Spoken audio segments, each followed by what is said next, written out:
Welcome to Gathering Magic's exclusive preview video for Titania, Protector of Argoth. One of the themes for this year's Commander set is the return of Magic's iconic legends that were never printed as cards. Titania, Protector of Argoth is one of them, and before we can show her to you, we'll take a short look at her backstory, which took place during the end of the infamous Brothers' War. The Brothers' War is a tale of Dominaria's two most powerful beings, Mishra and Urza, battling for supremacy over their world. It was during the end of this war when a large island continent off the mainland of Terracer was discovered. This lush land, covered in dense forests, rich in natural resources, was called Argoth, and it became the home to many elves, human druids, and Titania, their ruler. Upon discovering this island, both brothers depleted its forests to fuel their destructive ambitions. The Argothian elves and native creatures could not stop these invaders, and in the end, the brothers' plundering had swept the island clean. The final blow for Argoth and all of its inhabitants, including Titania, was when Urza released the power of the Golgothian Silex. Although Titania perished in this conflict, she is resurrected in this new Commander set. So what abilities would this legendary character have? For that, we will leave it to Uriah Oxford of CMDR Decks. Hello and welcome to this exclusive Commander 2014 preview. My name is Uriah Oxford from the CMDR Decks YouTube channel. Today we're going to be looking at this new exclusive card, Titania. Titania, Protector of Argoth, is a 5/3 for 2 green and 3 colorless mana. She's a legendary creature, elemental, with some very nice art.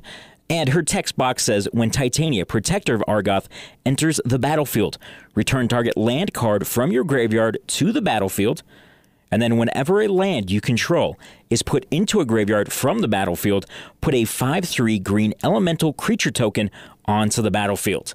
So 5/3, not amazing, not going to break the game open at 5 mana, but whenever a land goes to the yard, essentially, you're going to make an elemental copy of herself, just without her abilities. I think this is a very great card, and I'm very excited because Titania, she is old school flavor.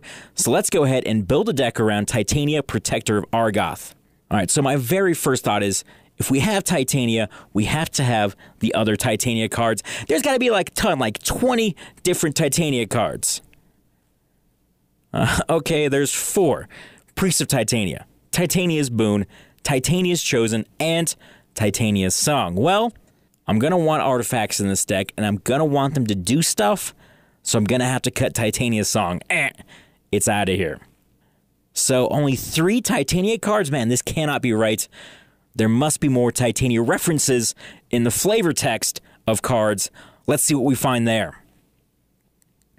Okay, that gives us just Priest of Titania, which we already had for the deck, so that's not really going to do anything more for us. So, we've got 3 cards to start with, plus the Commander. We need to find 96 more. Let's see what we can do. So, because this ability works so well with lands going to the graveyard, we want to go ahead and sacrifice the lands that we have in play. A couple of cards will allow us to do that. Ambush Commander. Not only is this going to turn our forests into elves, which is good for Priest of Titania, but we can also then sacrifice elves, whether they're forests or actual elves, to go ahead and get some pump action in there. That's good. Sylvan Safekeeper, he's going to go ahead and allow us to protect our creatures by sacking the land, also very good. Crop Rotation says for 1 green at instant speed, get a 5/3 with Titania when she is in play, and then go get our best land out of the deck, put it into play. I can work with that. Copperleaf Angel, this is an interesting card. Let's say you've got this in play, plus you've got Titania in play on your opponent's end step that's right before your turn. Tap it, sack all your lands, and get a 5/3 for each of them.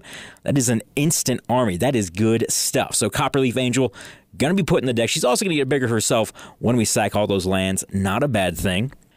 Edge of Autumn says at instant speed, sack a land, get a 5/3, and then draw a card. That is great. Natural Balance. This is a very interesting card I found when I was researching the deck list. So for 2 green and 2, it's a sorcery. Each player controlling 6 or more lands sacrifices enough lands to reduce his or her land total to 5. Then each player controlling 4 or fewer lands may search his or her library for enough basic land to put his or her land total to 5, and then put those lands into play. Those players shuffle their library afterwards. So, With this in play, we're going to make sure we play it after we play Titania, so we're at least going to have 5 lands. Probably more likely we're going to have more than that. You'll see this deck is going to pump out a bunch of lands. So what we're going to do is we're going to reset the land count for everyone to 5, and in the meantime, put a bunch of lands in the graveyard, which means, boom, a bunch more 5/3 elementals on our side. This is going to be a very good card for this deck, I believe. Next up, we have Scape Shift. If we have a bunch of lands in play, Scape Shift, sack them all, make an instant army, then get a bunch of lands out of our deck. Squirrel Wrangler is also going to allow us to go ahead and sack lands to go ahead and get some creatures. That's cool. Sunstone is a great card for this deck because I am going to make sure that all of my basics are snow-covered basics, so this allows me to fog and then make a guy at the same time, probably even with one of those lands that I tapped for the 2 mana to activate Sunstone's ability. Speaking of fog and sacking lands, Constant Miss, a great card. Claws of Gix not only allows us to sack lands, but pretty much any permanent, so we're going to gain a life, sack a land, get a 5/3, all for 1 mana, which we can tap that land for. So essentially, it's a free 5/3 with a life. Zurin Orbs is a 5/3 for free with 2 life. Gaia's Balance. Now, normally, when you have Gaia's Balance in a deck, it's going to be a domain deck. That's what this is kind of built for. But what this card is actually going to allow us to do is pay 4 mana to get 5 5/3s and then find a land from our library and put it into play. So we are going to lose land overall with the balance, but we get 5 5/3s for 4 mana. That is great. We're going to need to ramp. We have Harrow. It's going to give us a 5/3 plus 2 lands. That's great. So now we have all of these lands in our yard and a ton of creatures. We don't want to get stuck with our pants down and have no more land into play, so we do need to go ahead and have ways to get those lands back besides just having the enter play ability on Titania. That means we need Crucible of Worlds. Groundkeeper, also a very good card for this deck. Life from the Loam allows us to go ahead and get 3 lands back at a time. Azusa Lost, but Seekin's going to let us then play all of those lands that we have in our hand that we're getting back with Groundskeeper and Crucible and Life from the Loam. Additionally, Burgeoning will let us play a lot of lands early. Clear the Land. This lets us go ahead and put a bunch of lands from the top of our library right into play. We might lose some non-land cards with it, but I think it's going to be worth it overall. Courser of Crufex will let us play lands off the top of our library. We're also going to be gaining some life when lands come into play, which should happen often, which is a good thing. Exploration, an additional land per turn. Oracle of Madiah, an additional land per turn, plus we get to use that top of the library again. Summer Bloom lets us ramp a little bit or put all those extra basics that we put in the yard back to our hand, back into play, 3 at a time. Boudica Gardener, tap, put a land into play. That's going to help as well. We might even get to the point where we flip it, which is good because then we start making really big elementals, even bigger than the 5/3 that Titania is going to give us. We are going to need some additional ramps, so we will have Cultivate, Kodama's Reach, and Yavimaya Elder in the deck as well. Now, if we do have a very land-heavy hand, especially to start, Mana Bond is going to be a great card for this deck. Maybe even play it turn 1, boom, throw down 6 more lands at the end step. Next turn, we got Titania in play on turn 2, and that is good stuff. Restore will let us take a land directly from the graveyard into play. That is good as well. Gaia's Touch, similar to Exploration, let us play an additional land per turn. Now, since we are playing Priest of Titania, Elves are good. Let's go ahead and throw some Elves in here, especially because if we have Elves that tap for mana, with all of our lands going away, we will need some way to advance our board and let us play the cards in our hand. We're going to go ahead and go with Arbor Elf. Civic Wayfinder, which lets us go find a land. Elvish Archdruid, similar to Priest of Titania. Elvish Mystic. Farhaven Elf. Findahorn Elves. Llanowar Elves. Wirewood Chandler, which is another way to generate a lot of mana, similar to the Elvish Archdruid or Priest of Titania. Sentinel Hierophants.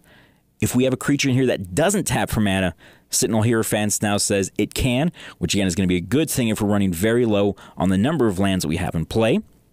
As you'll see, there's going to be a slight Druid sub-theme to this deck. So we're going to have Village Elder. This lets us regenerate, also putting that land in the yard, which is a very good thing. With all this extra mana, Elvish Herder means that our 5/3s can get trample as well. So we've got all these Druids. A lot of those mana elves are actually Druids as well. One thing we can do with all of these Druids is play Guiltleaf Archdruid. How about this? We tap 7 Druids, take an opponent's land, sacrifice all of those lands immediately to Zurin Orb. We get a bunch of 5/3s off of our opponent's lands, and essentially we Armageddon just them if we can untap on our turn next turn and then get a bunch of other players' lands with Gilt Leaf Archdruid, which means even more 5/3s, which means even more devastation. That's just good stuff all around. Mighty Emergence is a great card because with all of these 5/3s coming into play, for such a cheap cost, only 3 mana for this enchantment, we can make all of our 5/3s turn into 7/5s, which is even better. More 5 power matters in Paleoloth. We also have Spearbreaker Behemoth. Maybe try to save some of these 5/3s in case a board wipe comes our way, which I would not be surprised to see happen. We want to make sure we can close the game out when we have all of these 5/3s sitting on the board. So we got to put in some Overrun effects. We got to start with the original, Overrun. Overwhelming Stampede, also going to be very good. Kamal, Fist of Kroza, lets us overrun. Beru, Fist of Kroza, slightly smaller overrun, but still an overrun. Garruk Wildspeaker, he goes to ultimate to overrun very quickly. A utility card I want to put in this deck is Concordant Crossroads, because this is going to allow us to make all of our creatures hasty if we have to sack them all and try to swing for a win in one turn. That way our opponents don't get to go around the table and try to wrath us. Finally, I want to look at the ability to return the lands to play when Titania enters the battlefield. There's a couple ways to go ahead and abuse that. So we have Tanos' Coffin, pay 3, put Titania in the coffin. On the upkeep, untap it, put her back into play. Boom, we got another land back. Also, her Conjurer's Clause is going to let us bounce her or flicker her at the end of the turn. She comes back into play right away. That's going to allow us to get a land back as well. So we are going to be able to slowly rebuild our mana base so we can sack them again, put it back in the graveyard, and get more 5/3s out of them with Tanos' Coffin and Conjurer's Closet.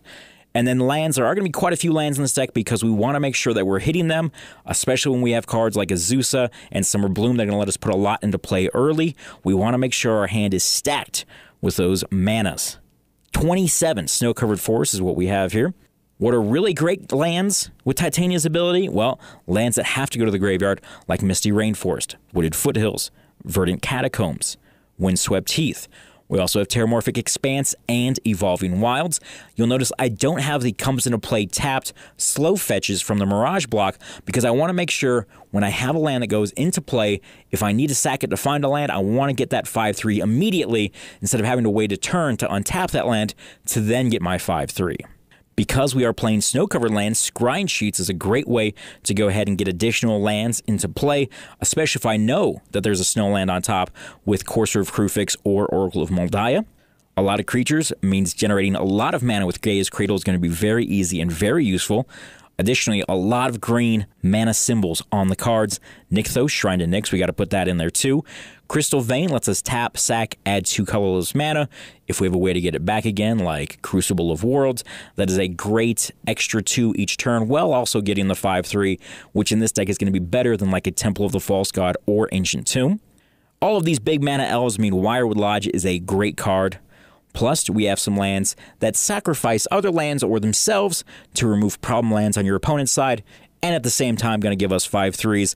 So let's finish the deck out. We have Dust Bowl, Ghost Quarter, Strip Mine, and finally, Wasteland. That is the deck. Thank you for joining me. Again, my name is Uriah Oxford from the CMDR Decks YouTube channel. If you want to see weekly Commander deck techs, please visit my channel, CMDR Decks. Thank you for joining us, and thank you for letting us share with you Titania, Protector of Argoth. Don't forget, subscribe, favorite, and have a good day.